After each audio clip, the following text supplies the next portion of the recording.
se você tiver Gari na mesa e HGLG na mesa, os dois pagando 9%, pra onde você vai? Ah, eu vou pagar GLG. Eu também vou, todo mundo deveria ir. Sim. Não só o Gari, mas alguns outros fundinhos aí, cara, eles vão crescer muito. No caso do Gari, cara, a 8,13, 8,15, que tava a última vez que eu olhei, é uma oportunidade que a gente não vai ver depois. Daqui 4 anos nós vamos conversar de novo. É a segunda maior posição da minha carteira de fundos imobiliários. E o VGHF11, Léo, que caiu muito recentemente. No caso do VGHF, se eu não me engano, tá 20 e pouco por cento do PL. É muito conflito de interesse. Sem transparência. Pô, explica, né, cara? Que custa digitar uma página a mais, cara?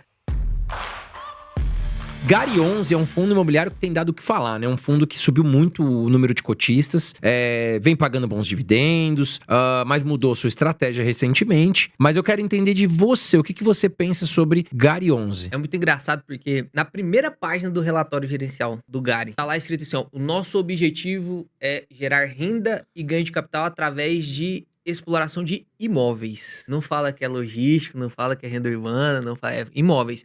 Investimento em qualquer tipo de imóvel. Então, eu acredito que o Gari, e não só o Gari, mas alguns outros fundinhos aí, cara, eles vão crescer muito porque eles estão sendo inteligentes. Pensa comigo, André. Imagina que o Gari, ele é um fundo que pega o dinheiro do cotista, aí ele vai lá no cara que tá vendendo o imóvel padrão, AAA, inquilino top, contrato de longa data e tal, e aí ele vai comprar esse galpão. Você concorda comigo que o HGLG também tá de olho nesse galpão? E você concorda comigo que se ele for disputar preço com o HGLG pelo tamanho que ele é, ele vai sair perdendo? Com certeza. Você concorda comigo que se você tiver Gari na mesa e HGLG na mesa, os dois pagando 9%, pra onde você vai? Ah, eu vou pagar GLG.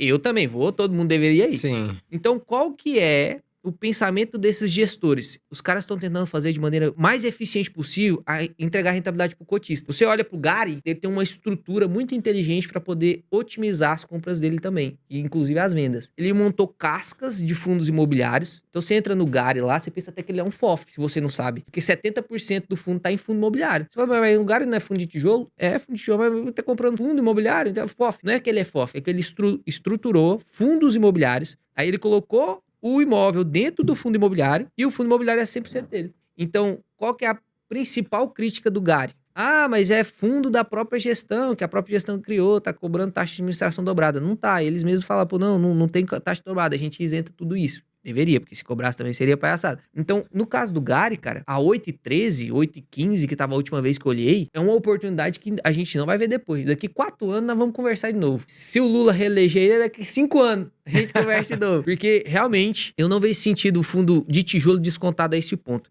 Não faz sentido. Então, realmente é o momento de se acumular cotas em geral. O Gari está em oportunidade, na minha opinião. Se você joga isso para fluxo futuro e faz o Gordon descontado, que eu nem concordo muito de fazer isso nos fundos imobiliários, mas você tem um upside bem bom, assim, na casa do IPCA mais 9, IPCA mais 10, com a valorização da cota, né? Por exemplo, em relação aos inquilinos do Gari, né? Você tem lá um percentual, sei lá, deve ser uns 8%, 9%, eu acredito pro Pão de Açúcar, que tá em recuperação extrajudicial. Boa. Mas você tem Carrefour, se eu não me engano, no Gari 11, né? Tem mais de 30%. Isso aí. De Carrefour, e você vai ter ali Pão de Açúcar, extrajudicial, recuperação extrajudicial. Essa concentração em Carrefour, ou esse problema com o Pão de Açúcar, te preocupa ou não? Quais são os problemas do grupo Pão de Açúcar? Não quer dizer que não tenha. Tem a recuperação extrajudicial. Me preocupo com isso? Tem o seu grau de preocupação, óbvio que sim, mas pra chegar nesse ponto do Pão de Açúcar realmente não pagar o Gari, cara, ele tem que sofrer muito mais ainda. A gente teria muito mais notícias. E esse preço de hoje já tá como se tivesse lascado. A recuperação extrajudicial é para renegociar a dívida com o banco. Então, não renegocia aluguel, não renegocia funcionário,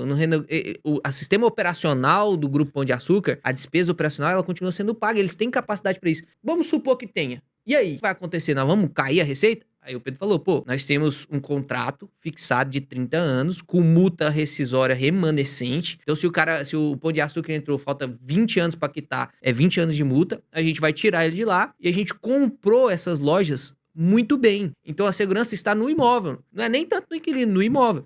Tô bem tranquilo em relação ao Gari 11. É a segunda maior posição da minha carteira de fundos imobiliários. Se eu não me engano, eu tô com 8% da carteira em fundo. Qual que é a Gari primeira, Léo? A primeira é GGRC. GGRC tá bonzinho. Você gosta bastante do GGRC, que também é um fundo de logística também, que paga quase 12% quase 12 por ano. É raro, né? Isso pra logística, né? É raríssimo.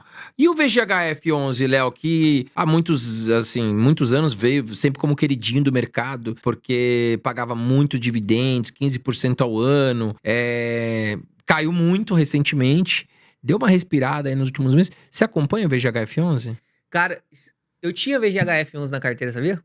Só que eu vendi ele antes da incorporação do MGFF, que foi quando começou toda essa... O VGHF, ele era muito famoso, até para bater ali, disputa com o MXRF11. Ele era um fundo da Valora que investia em CRI, fundo de papel.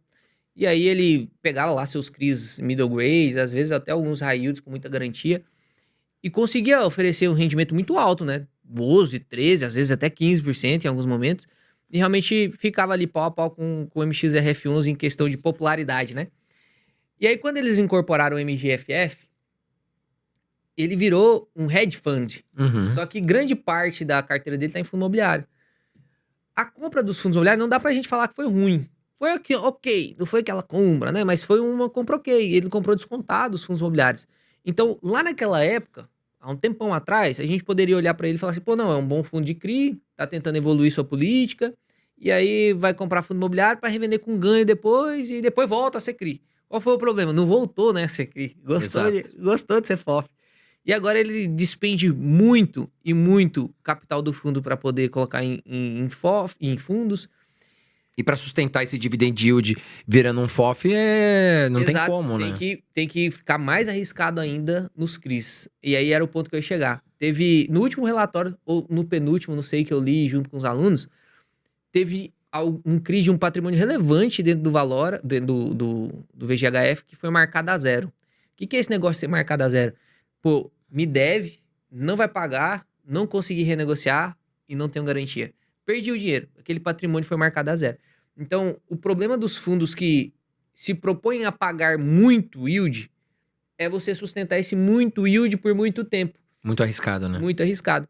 E aí, tem outras coisas também dentro do VGHF que pode ser levado em consideração. Por exemplo, tem muito fundo dentro da própria gestora dentro do VGHF. Não que isso seja ruim, sendo bem sincero. Mas é um pouco... Mas é um conflito de interesse. É um conflito de interesse, Pensa comigo. Você tá comprando fundos da sua própria gestora, né? Olha o que eu... não sei nem se isso deveria ser liberado, pra te falar a verdade. A CVM liberou pelo regulamento 175, né?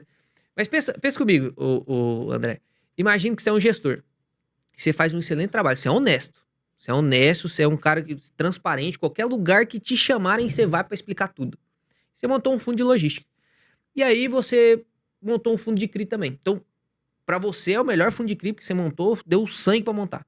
E montou o fundo de logística. O logística tem um caixinha para poder alocar. Você não alocaria no seu próprio fundo se ele tivesse em extrema oportunidade? Ah, claro. Você já sabe... Se você sabe que você é honesto, Exato. que, pô, a gestão é bacana, você fala, porra, meu, tô fazendo um puta trabalho. Perfeito. Eu vou aproveitar e vou comprar mais, né? Exatamente isso aí. Então, o problema não é o conflito de interesse, é a falta de transparência. É a falta de transparência. Então, no caso do VGHF, se eu não me engano, tá 20 e poucos % do PL. É muito de conflito de interesse. Sem transparência... Pô, explica, né, cara? Que custa digitar uma página a mais, cara? Ó, nós compramos esse fundo aqui por causa disso. Por exemplo, no CPTS também tem muito conflito de interesse. Tem Sepur no CPTS. Pô, eu não compraria Sepur. Por que o gestor tá comprando? O que tá vendo? Então seja transparente. Tá querendo salvar o fundo? Tá o que tá pagando caro no negócio, por quê? Exato. Se me explicar, talvez eu entenda. Mas ainda não vou falar que a decisão foi boa. Então esse que é o problema. O VGHF teve tudo isso. Essa última queda agora, que ele chegou a cair... Quanto que ele tá? 5? 5 e pouco? O VGHF tava 5 e pouco, cara. Ele deu uma respirada. Deixa eu ver aqui. Ele tava 7, passou 7 muito tempo, depois ele caiu pra 5.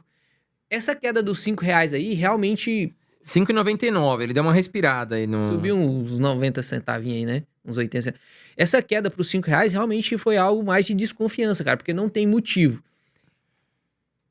Subiu centavos. Hoje, ele pagava 0,9, né? Era 0,9 centavos. Aí depois ele caiu para 0,7, ficou 0,7 um tempão. Essa queda já provoca queda para quem compra só por dividend yield.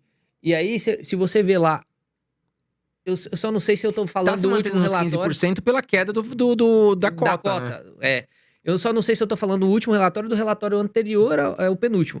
Mas se você olhar lá, olha na DRE, o sustento desses 7 centavos de dividendo é por um resultado não recorrente. Então tem isso também. Pô, será que vai cair mais? Tem que cair mais. Será que vai conseguir manter 7? Porque, pô, se eu vou exigir... É um fundo de risco, eu vou exigir 1% ao mês, eu tenho que ter pelo menos 12, 13% ao ano.